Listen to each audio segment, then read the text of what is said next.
दोस्तों, आज के वीडियो में आपको दो महत्वपूर्ण ज्ञान मिलेगा। पहला ज्ञान है भगवान महात्मा बुद्ध का उपदेश। उसके बाद जानेंगे स्वास्थ्य से संबंधित बहुत ही महत्वपूर्ण जानकारी। तो जैसे दोस्तों आप लोगों ने थंबनेल पे देखा है, तो चलिए मित्रों पहले भगवान महात्मा बुद्ध के उपदेश सुनते हैं एक कहानी के माध्यम से। दोस्तों, अगर आप अपने आलस से परेशान हैं, आपका किसी भी काम में मन नहीं लगता है, आप अपने काम को कल पर टालते रहते हैं, तो अब आपको अपने आलस को लेकर परेशान होने की जरूरत नहीं है। दोस्तों, आज हम आपके लिए जो कहानी लेकर आए हैं, इस कहानी के माध्यम से आप अपने आलस से बहुत जल्द छुटकारा पा सकते हैं। इसलिए इस कहानी को आराम से और शांति से सुने। यह कहानी आपके लिए बहुत फायदेमंद होगी। तो चलिए दोस्तों शुरू करते हैं इस कहानी को। एक बार एक आलसी व्यक्ति ने गौतम बुद्ध से कहा, मुनिवर, मैं बहुत आलसी हूँ, जिसके कारण मैं अपने जीवन में जो करना चाहता हूँ वह नहीं कर पाता। इसीलिए मुझे कोई रास्ता बताइए। बुद्ध ने उस आदमी से पूछा, क्या तुम मानते हो कि तुम आलसी हो? तो क्या तुम अपने आप को तो मानते हो कि तुम एकदम मतलब निकम्मे हो? तुम मानते हो कि अपने आप को तुम कुछ नहीं कर सकते हो? तो उस व्यक्ति ने बुद्ध से कहा, हाँ मुनिवर, सिर्फ मैं ही नहीं बल्कि मेरे पूरे गांव के लोग कहते हैं कि मैं आलसी हूं। बुद्ध ने उस व्यक्ति से कहते हैं, लेकिन क्या आपके पास कोई सबूत है कि आप आलसी हैं? उस व्यक्ति ने उत्तर दिया, हाँ। तब गौतम बुद्ध ने उस व्यक्ति से पूछते हैं, क्या आपके पास इसका कोई सबूत है? वह व्यक्ति कहता, मुनिवर, मैं जानता हूं कि मैं व्यायाम नहीं कर पाऊंगा, जबकि व्यायाम स्वास्थ्य के लिए लाभदायक है, स्वास्थ्य के लिए अच्छा है, लेकिन मैं व्यायाम भी नहीं कर पाता हूं क्योंकि मेरा आलस मुझे सुबह जल्दी उठने नहीं देता है। बुद्ध ने कहा, लेकिन क्या तुम्हें पता है आलस क्या है? उस व्यक्ति ने कहा, मुझे नहीं पता कि आलस क्या है, लेकिन जो भी है वह बहुत बुरा है। बुद्ध ने कहा, सबसे पहले तुम्हें यह समझ लेना चाहिए कि जो भी चीज प्रकृति रूप से है उसका कुछ ना कुछ उपयोग होता है, वह बुरा नहीं होता है। यह अच्छा आलस एक भावना है, यह एक विचार है जो हम अनजाने में खुद से पैदा करते हैं। आदमी ने पूछा, लेकिन यह कैसे है मुनिवर? तो बुद्ध ने कहा, आलस पैदा होता है, इसके दो कारण हैं, पहला शारीरिक और दूसरा मानसिक। जब हम अपने किसी भी भोजन को शरीर को देते हैं, भोजन देते हैं, तो जिसके अंदर जीवन शक्ति नहीं होती है, हमारे शरीर में आलस पैदा हो जाता है, क्योंकि यह शरीर ऊर्जा से चलता है और जैसा हम इसे देते हैं यह वैसा ही विचार करता है, यह वैसा ही व्यवहार करता है। हमारे शरीर के अंदर आलस का एक और बड़ा कारण है दूसरे गलत तरीके से बैठना, गलत तरीके से सोना और गलत तरीके से चलना। हम कभी इस बात पर ध्यान नहीं देते हैं कि हमारा बैठना, लेटना और सोने की स्थिति सही है या नहीं है। अगर हम बौद्ध भिक्षुओं को देखें तो पाएंगे कि वह कब बैठते हैं, उनकी रीढ़ की हड्डी बिल्कुल सीधी होती है। जब वह सोते हैं तो उनके शरीर के किसी भी हिस्से पर कोई दबाव नहीं पड़ता है, और जब वह चलते हैं तो उनके शरीर के किसी भी हिस्से पर कोई दबाव नहीं पड़ता है। उनके दोनों कदमों के बीच एक लय होती है। शारीरिक स्तर पर आलस का तीसरा कारण है सुबह जल्दी ना उठ पाना। यह सुनकर व्यक्ति कहता है कि हाँ मुनिवर, मैं सुबह जल्दी नहीं उठ पाता। यह सुनकर बुद्ध मुस्कुरा देते हैं और कहते हैं कि आप सुबह जल्दी उठ सकते हैं जब आप रात को सोने का सही समय निर्धारित करते हैं। तो हर व्यक्ति को अनुशासन का पालन करना पड़ता है, क्योंकि अनुशासन हमारे जीवन में संतुलन लाता है। ज्यादातर लोग अनुशासन को बुरा मानते हैं, क्योंकि उन्हें अनुशासन का एहसास होता है, उन्हें बांधता है। जबकि सच तो यह है कि अनुशासन हमें बांधता नहीं है बल्कि मुक्त करता है। तब व्यक्ति बुद्ध से पूछता है, लेकिन हमें इसकी शुरुआत कहाँ से करनी चाहिए? जैसे ठीक से खाना, बैठना, लेटना, सुबह जल्दी उठना आदि। बुद्ध कहते हैं कि आप इस समय जो भी कर रहे हैं उसे अभी से शुरू करें, उसे अभी से शुरू करें, इसे ध्यान से करें। पहले आप मन के स्तर पर आलस को समझें, अन्यथा अधिकांश स्थितियों में मन ही है जो शरीर के कारण आलस पैदा करता है, क्योंकि मानसिक आलस का पहला कारण हमारी पुरानी गलत धारणाएं हैं। हमें गलत लगता है कि हम ऐसा करने में सक्षम नहीं थे, पिछली बार भी ऐसा ही किया था, इस बार भी हम ऐसा नहीं कर पाएंगे। जब हम खुद को सक्षम नहीं मानते हैं तो आलस अपने आप ही हम पर हावी हो जाता है। दूसरा कारण है छोटे और आलसी लोगों का साथ देना। कभी कभी ऐसा होता है कि आलस हमारे अंदर नहीं होता है, लेकिन दूसरे लोगों की वजह से हमारे अंदर आ जाता है। ऐसा होता है क्योंकि हम आलसी लोगों की संगत करते हैं। हाँ मुनिवर, यह बिल्कुल सत्य है, मैंने भी यह अनुभव किया है। तब बुद्ध ने कहा, तीसरा कारण मन की अस्पष्टता का अभाव। मान लीजिए कि आप किसी जंगल में खो गए हैं और शाम हो गई है और आपको नहीं पता कि आपका घर किस दिशा में है, तो क्या हुआ? क्या आप आलसी होकर लेटे रहेंगे या अपने घर की तलाश में कोई रास्ता खोजेंगे? उस व्यक्ति ने कहा कि मैं बाहर जाऊंगा घर की तलाश में। तभी उसने कहा, अगर बहुत कोशिश करने के बाद भी तुम्हें घर का रास्ता ना मिले तो तुम क्या करोगे? उस व्यक्ति ने कहा कि मैं अभी भी इसे ढूंढता रहूंगा, क्योंकि मेरे पास कोई दूसरा विकल्प नहीं होगा। कई विकल्प हैं, अगर किसी के पास एक ही विकल्प है तो उसका दिमाग बिल्कुल खाली होगा। यदि आप व्यायाम नहीं कर पा रहे हैं तो इसका कारण है आपके मन में अस्पष्टता की कमी है, जिसका आपको भविष्य में सामना करना पड़ेगा। उन रोगों से होने वाली बीमारियों आपको दिखाई नहीं देती हैं, आप उन बीमारियों से होने वाले दर्द को महसूस नहीं कर सकते हैं। आगे गौतम बुद्ध ने कहा कि आलस का चौथा कारण यह है कि कोई भी काम करने में मन नहीं लगता। मान लीजिए आप सड़क पर कहीं जा रहे हैं और काफी दूर चलने के बाद आप थक जाते हैं और चलने का मन नहीं करता है। ऐसा तब हो रहा है जब आप किसी शेर को अपने पीछे भागते हुए देखते हैं। तो क्या ऐसी स्थिति में आप अपने आलस के कारण वहीं रुकेंगे? नहीं। नहीं तो समझ लीजिए कि आलस आपको वह काम करने से रोकता है जिसे करने का कोई बड़ा कारण नहीं है। तब उस व्यक्ति ने बुद्ध से कहा, धन्यवाद मुनिवर, अब मुझे आलस का पूरा खेल समझ में आ गया है। भगवान गौतम बुद्ध उस आलसी व्यक्ति से कहते हैं, मेरी एक बात हमेशा याद रखना, जहां अस्पष्ट हो या कोई काम करने का कोई बड़ा कारण हो, वहां कभी आलस नहीं हो सकता है।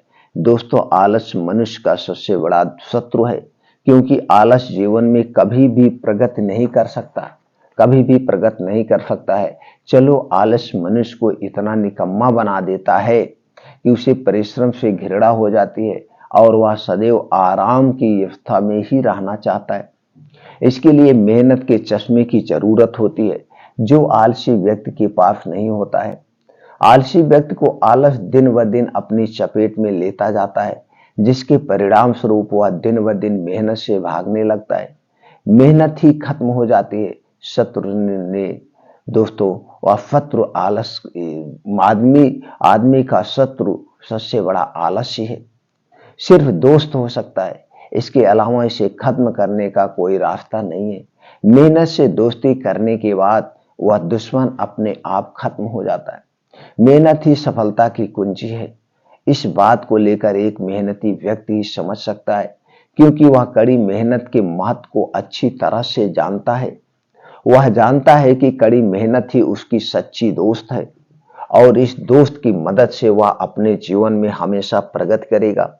वह उस काम को छोड़ने की बजाय दोबारा और अधिक मेहनत से प्रयास करता है और तब तक कोशिश करता है जब तक वह उस काम को करने में सफल नहीं हो जाता है। और इसके विपरीत आलसी व्यक्ति किसी छोटे से काम को करने की कोशिश करता है। इंसान को दूसरे लोगों की भी जरूरत होती है, क्योंकि वह आलस के जाल में इस तरह से फंस चुका है कि उसे बस आराम की जरूरत है, यानी वह अपने कंफर्ट जोन से बाहर नहीं आना चाहेगा। रुकावट नहीं चाहता है और अपनी पूरी जिंदगी ऐसे ही गुजारना चाहता है। दोस्तों, आलसी व्यक्ति कभी भी ना तो मेहनत का महत्व समझ पाता है और न ही समय का महत्व। इसके कारण वह अपना पूरा जीवन बर्बाद कर देता है और अंत में उसके पास पछताने के अलावा कुछ नहीं बचता है।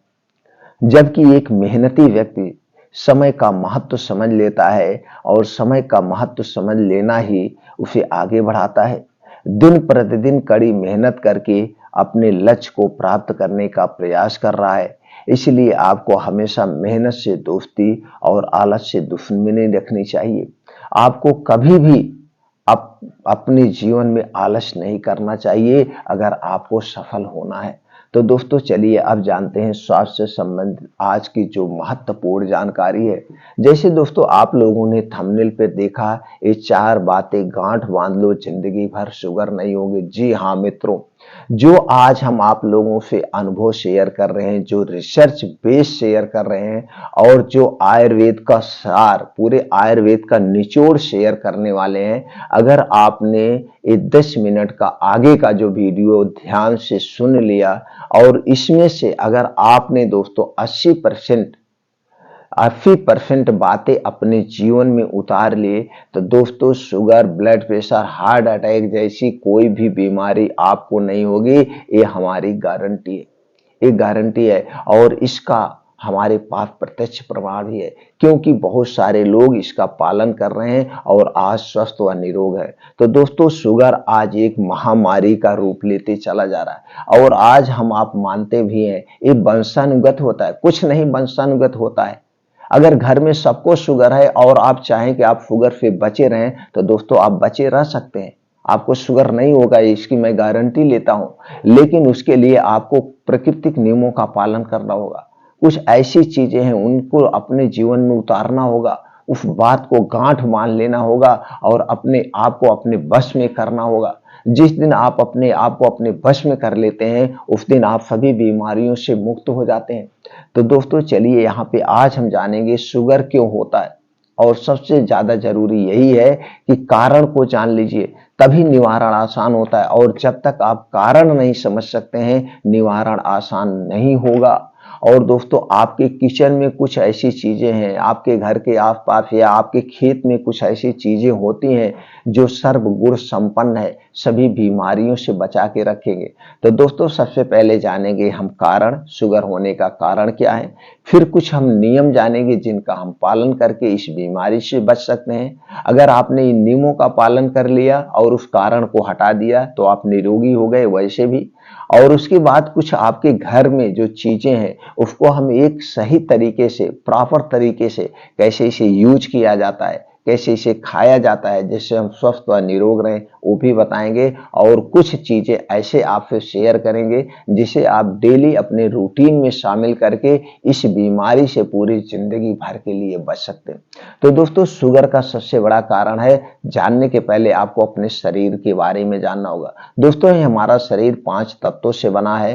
किसी भी तत्व की जब कमी होती है तब हमारा शरीर बीमार होता है। जैसे दोस्तों, हमारा शरीर पृथ्वी, जल, अग्नि, वायु और आकाश से बना हुआ है और इन्हीं 5 तत्वों से पृथ्वी का भी निर्माण हुआ है। इसलिए हम पृथ्वी से जुड़े हुए हैं, प्रकृति से जुड़े हुए हैं। तो प्रकृति के नियम के अनुसार से हमें खाना खाना है, प्रकृति के नियम के अनुसार से हमें पानी पीना है और प्रकृति के नियम से अनुसार से हमें सोना और जागना है, तो हम हमेशा स्वस्थ रहेंगे। दूसरी तरफ दोस्तों, हमारे शरीर में 3 दोष पाए जाते हैं, वात दोष, पित्त दोष और कफ दोष। दोस्तों, जब हमारे शरीर का वात दोष बढ़ जाता है तो हमारे शरीर में 50 से 60% बीमारी होती है और हमारे शरीर का जब पित्त दोष बढ़ जाता है तो हमारे शरीर में 15 से 20% बीमारी होती है और हमारे शरीर का जब कफ रोग बढ़ जाता है तो दोस्तों 5 से 10% बीमारी होती है। और जब हमारे शरीर का पित्त और कफ दोनों बढ़ जाता है तब जाकर के sugar, blood pressure, heart attack जैसी बीमारी होती है। तो कहने का मतलब सीधा सा है दोस्तों, आपको शरीर में वात पित्त कफ को बैलेंस करके रखिए। जब आपके शरीर का वात पित्त कफ तीनों बैलेंस में रहेगा तो आपको कोई बीमारी नहीं है। बस यहाँ पे यही जानने की जरूरत है दो बातों में कि वात पित्त कफ को बढ़ाने वाली जो चीजें उसे हमें नहीं खाना है। तो दोस्तों वात पित्त कफ तीनों को जो चीजें बढ़ाती है यही सबसे बड़ा कारण है शुगर होने का। इसे आप मत खाइए। कितने दिन मत खाइए? 21 दिन आप मत खाइए और 21 दिन बाद आप देखिए आपके शरीर में कैसे बदलाव होता है। अगर आपको शुगर है 21 ही दिन में आपकी जो शुगर की दवा चल रही है वो कम हो जाएगी। धीरे धीरे आपका कम होते होते एक दिन बंद हो जाएगी। लेकिन इन नियमों का पालन आपको स्ट्रिक्टली करना होगा, कड़ाई के साथ करना होगा। तो दोस्तों जो वात पित्त कफ को तीनों को बढ़ाती वो चीजें कौन सी हैं, नहीं खाना ये आप जान लें। चीनी से बनी हुई कोई चीज नहीं लेना है। मैदा से बनी हुई कोई चीज नहीं खाना हमें। रिफाइन किया हुआ तेल व डालडा से बना हुआ कोई सामान नहीं लेना है। हमें दोस्तों सफेद नमक के स्थान पर हमें सेंधा नमक या ब्लैक नमक का प्रयोग करना है। कोई भी डिब्बा बंद, पैकेट बंद, जंक फूड, फास्ट फूड, बाहर की तली भुनी हुई चीजें, ठंडा पेय पदार्थ जैसे कोल्ड ड्रिंक्स, ठंडा पानी, अल्कोहल, फ्रिज में रखा हुआ कोई भी सामान हमें नहीं लेना है। ये सारी चीजें वात पित्त कफ को बढ़ाती हैं। अब दोस्तों बाहर की जो चीजें जैसे आइसक्रीम हो गया, ब्रेड हो गया, टोस्ट हो गया, ये जितनी चीजें मिलती हैं, पैकेट बंद जितनी चीजें मिलती हैं, बिस्किट हो गया, कितनी चीजें, ये किससे बनी है? ये दोस्तों मैदे से बनी है, चीनी से बनी है और दोस्तों इसे रिफाइन या डालडे में छाना जाता है। हमारे स्वाद को बढ़ाने के लिए इसमें कुछ बेस डाले जाते हैं और कलरफुल बनाने के लिए आर्टिफिशियल कलर डाला जाता है। 6 महीने, 1 साल, 3 महीना एक्सपायरी इस पे पड़ी होती है। तो इस इतना दिन तक इसे सुरक्षित रखने के लिए दोस्तों इसमें कुछ प्रिवेंटिव डाले जाते हैं, यानी कुछ कीटनाशक डाले जाते हैं जो हमारे स्वास्थ्य के लिए हानिकारक हैं। तो ये सारी चीजें आपको नहीं खाना है। तो जब आप ठंडा पेय पदार्थ लेते हैं तो दोस्तों ये ठंडी चीज जब आपके शरीर में जाती है तो वात पित्त कफ तीनों को डिसबैलेंस कर देती है। जिस दिन आप कोई भी ठंडी चीज लीजिए, चाहे कोल्ड ड्रिंक्स लीजिए, पानी लीजिए, आप देखिए खखार बहुत आती है आपको, ऐसे लगता है गले में कुछ कफ बन जा रहा है और आप खखार खखार के थूकते रहते हैं। जो लोग ज्यादा ठंडा चीज खाते हैं वो देखिए दिन भर थूकते रहते हैं और जब आप थूकते हैं तो जो आपके मुंह में सलाइवा है, अमूल्य है, इसे आप थूक रहे हैं, बाहर कर रहे हैं। इसलिए ठंडी चीज नहीं लेना। और जब आप ठंडी चीज लेते हैं तो दोस्तों ये ठंडी और गर्म दो चीजें आपके शरीर में नहीं रह सकती, क्योंकि आपके शरीर का तापमान 37 डिग्री सेल्सियस हमेशा रहता है। तो जब कोई ठंडी चीज लेंगे तो दोस्तों इसे गर्म करेगा, आपका शरीर इसे गर्म करेगा, अपने टेम्परेचर पे लाएगा, तो आपके शरीर से एक्स्ट्रा एनर्जी खर्च होती है। तो ये सारी चीजें आपको आज से अभी से मत खाइए। कितना दिन ना खाइए? 21 दिन ना खा के आप देखिए किस तरह से आपके शरीर में बदलाव आता है। तो दोस्तों इसे आपको नहीं खाना। अब आपके मन में विचार आ रहा है फिर खाना क्या है? हरी पत्तेदार साग सब्जियां, ताजे फल, अंकुरित बीन्स, ड्राई फ्रूट्स, ये सारी चीजें आप अपने खाने में शामिल करिए। वो भी सीजन वाइज, जो सीजन वाइज में जब मिलता है उसी को तभी आपको जम के खाना है। और आपको हमेशा खाना सात्विक खाना खाना है, सात्विक खाना खाना है। आपका खाना 70% फजीव होना चाहिए, 70% फजीव होना चाहिए। 30%, 20% हमेशा अपने पेट को खाली रखिए। 10 ही % निर्जीव खाइए, नहीं तो निर्जीव मत खाइए। जितनी भी चीजें हैं तल भुन दी जाती है, मशीन से बनाई जाती है, वो दोस्तों निर्जीव हो गई। तो निर्जीव वस्तुएं कम से कम खाने का आप प्रयास करिए, ये अपने डाइट में आप शामिल करिए। और दोस्तों जब भी आप खाना खाइए, खाने को 32 बार चबा चबा के खाइए।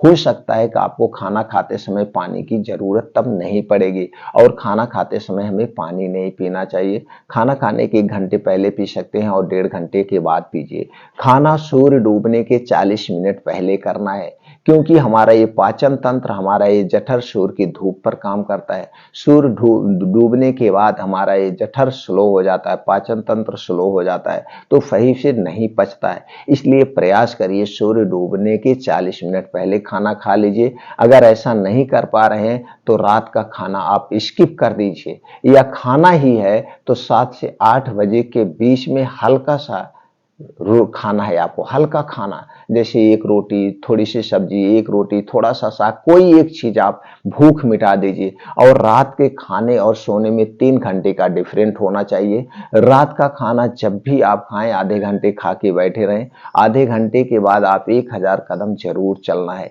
इतनी प्रक्रिया आपको ये करना है। अब उसके बाद क्या करना है, आपको 10 से 11 बजे लेटेस्ट हो जाना है आज की लाइफ स्टाइल के हिसाब से।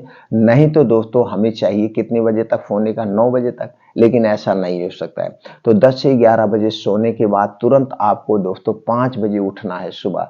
5 बजे उठने के बाद अगर आपको गैस है, कब्ज, एसिडिटी मालूम दे रही है, तो 2 से 3 गिलास गुनगुना पानी पीजिए। पानी पीने के बाद फ्रेश होने के बाद अब आपको निकल जाना है मॉर्निंग वॉक। मॉर्निंग वॉक में क्या करना है, कम से कम 5 से 6 किलोमीटर का मॉर्निंग वॉक आप किसी भी उम्र में है इतना जरूर करना है। और मॉर्निंग वॉक दोस्तों हो सके तो नंगे पांव करिए, जहां पे मिट्टी हो, हरी घासें हो। जब मिट्टी और हरी घास पर मॉर्निंग वॉक करते हैं तो दोस्तों जो छोटे छोटे कंकड़ी हो गए आपके पैर में चुभेंगे, इससे एक्यूप्रेशर का काम होगा। और दोस्तों जो आसमान से ओस की बूंदें पड़ी है जब आपके पैर में लगेगी तो इससे आंखों की रोशनी तेज होती है। अब जो 5 से 6 किलोमीटर का आप मॉर्निंग वॉक करेंगे, इसे आधे घंटे में कवर करने का प्रयास करिए। अपने शरीर की कार्य क्षमता के अनुसार से पहले तेज चलिए, फिर और तेज चलिए, फिर बीच में दौड़ लगा लीजिए और पीछे के बल चलिए। तो जब ऐसा करेंगे तो जो आपका हार्ट है नॉर्मल से 10 गुना तेज काम करेगा।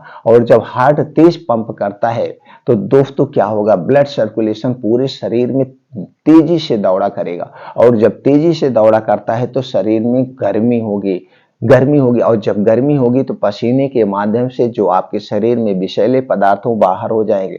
अब दोस्तों 2 योगा आपको जरूर करना है। पहला योगा है अनुलोम विलोम, जिसे हम नाड़ी शोधन कहते हैं, 20 से 25 मिनट करना है। दूसरा योगा है आपको दोस्तों कपाल भाती, 15 से 20 मिनट कपाल भाती करना है। दोनों योगा के बारे में यूट्यूब पे बहुत सारी वीडियो मिल जाएगी, आप कोई भी वीडियो देख सकते हैं। अब वहीं बैठ के आप दोस्तों शीर्षासन, वज्रासन या फिर प्राणायाम और सारी योगा करिए। अब इस योगा करने के बाद लास्ट में आपको 15 से 20 मिनट का मेडिटेशन करना है। इसमें आप अपने सबकॉन्शियस माइंड को पॉजिटिव थिंकिंग दीजिए। पॉजिटिव हमेशा अपने आप में खो जाइए। 15-20 मिनट सब कुछ, पूरी दुनिया को भूल जाइए, बस हंसी खुशी रहिए, हंसिए, ठहाके मार के हंसिए।